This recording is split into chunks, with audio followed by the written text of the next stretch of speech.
What if one tiny slip-up in your garden could turn your vision of plump, fragrant garlic bulbs into a harvest of puny, tasteless cloves? Garlic, the culinary legend and garden treasure. Seems like it should be a breeze to grow. Just stick a clove in the dirt and wait, right? Not quite. Fall garlic, planted in autumn to overwinter for a summer harvest, demands careful attention to detail to produce those big, juicy heads you're dreaming of. In this guide, we'll unlock the secrets to growing robust winter garlic and reveal 12 common mistakes that trip up even seasoned gardeners, ensuring you can sidestep them and cultivate a crop that's the envy of your neighborhood. First, let's talk about where to plant. Garlic is like a sun-worshipping VIP that demands the best seat in the house. It craves full sunlight, at least 6 to 8 hours daily, and detests soggy conditions. Planting in a low-lying spot where water pools after rain or snowmelt is a recipe for disaster. The bulbs will sit in water, rot, and leave you with nothing but disappointment. Instead, choose a raised bed or a well-drained area that basks in sunlight. This ensures the roots stay healthy and the bulbs develop fully, fueled by the sun's energy through photosynthesis. A poorly chosen spot can stunt growth before it even begins, so take the time to scout your garden for the perfect location. Soil quality is another make-or-break factor. Garlic thrives in loose, fertile soil packed with nutrients, but many gardeners skimp on preparation. Thinking a quick dig will do. That's a mistake. The soil needs to be worked to at least a spade's depth, about 20 to 30 centimeters, to allow roots to penetrate easily.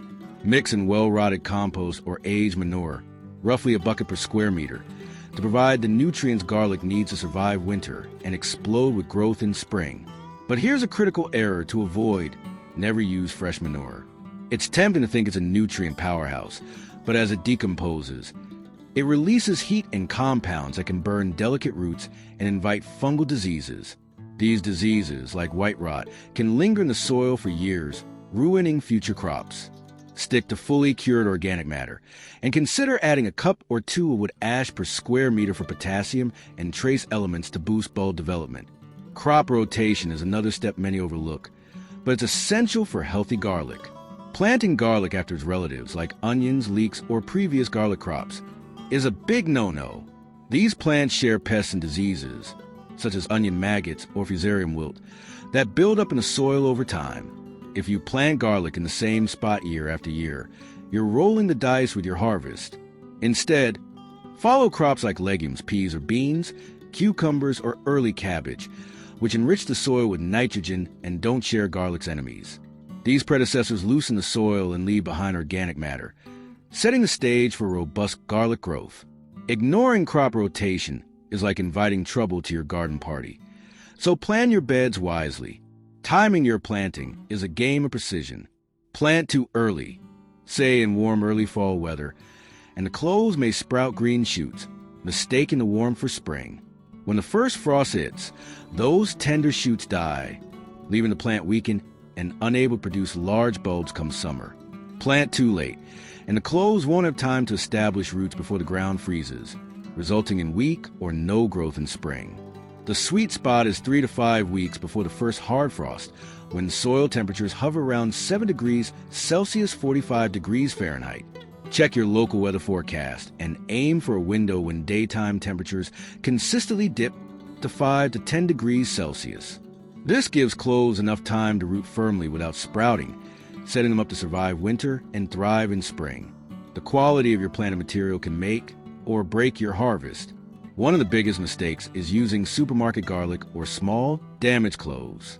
Supermarket bulbs are often treated with sprout inhibitors, making them useless for planting, or they may be varieties unsuited to your climate. Even worse, they could carry diseases that infect your soil. Always source certified, disease-free garlic from a reputable supplier. Choose the largest, firmest bulbs, free of soft spots, mold, or discoloration. When separating bulbs into cloves, do it on planting day to keep the basal plate, the flat, root-growing part, fresh. Cloves separated too early can dry out, hindering root development. And don't skimp here.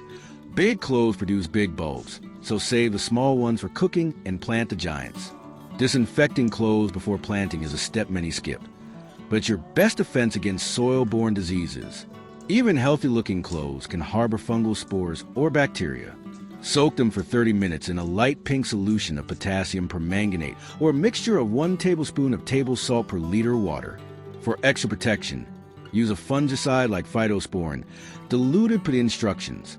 This simple step kills surface pathogens, giving your garlic a clean start. Skipping disinfection is like planting a ticking time bomb in your garden. So don't cut corners. When it comes to planting, depth and orientation are critical. Each clove should be buried 2 to 3 times its height, typically 5 to 8 centimeters deep, with the pointed end facing up. Planting too shallow risks frost heaving, where freeze-thaw cycles push cloves out of soil. Too deep, and the sprouts waste energy struggling to reach the surface, resulting in smaller bulbs. Orientation matters too. Planting cloves upside down or sideways forces the plant to reorient itself, sapping energy from root and bulb growth. Take the time to place each clove root end down, pointy end up, to maximize its potential. Spacing is another area where gardeners often go wrong. Crowding cloves closer than 10 to 15 centimeters apart forces plants to compete for light, water, and nutrients, leading to smaller bulbs. Rows should be 20 to 25 centimeters apart to allow for healthy growth and easy weeding. Proper spacing ensures each plant has room to spread out and develop those plump heads you're after. Skimping on space is like cramming too many guests into a small room. Nobody thrives. Watering requires a delicate balance. In a dry fall, a light watering after planting helps cloves wake up and root. But overwatering, especially in wet conditions, can cause rot, especially in heavy or poorly drained soil. Check the soil. If it's crumbly and dry, water lightly. If it's moist from recent rain, skip it. Overzealous watering is a common rookie mistake that can doom your crop before winter even arrives. Mulching is a non-negotiable step for fall garlic, yet many gardeners overlook it.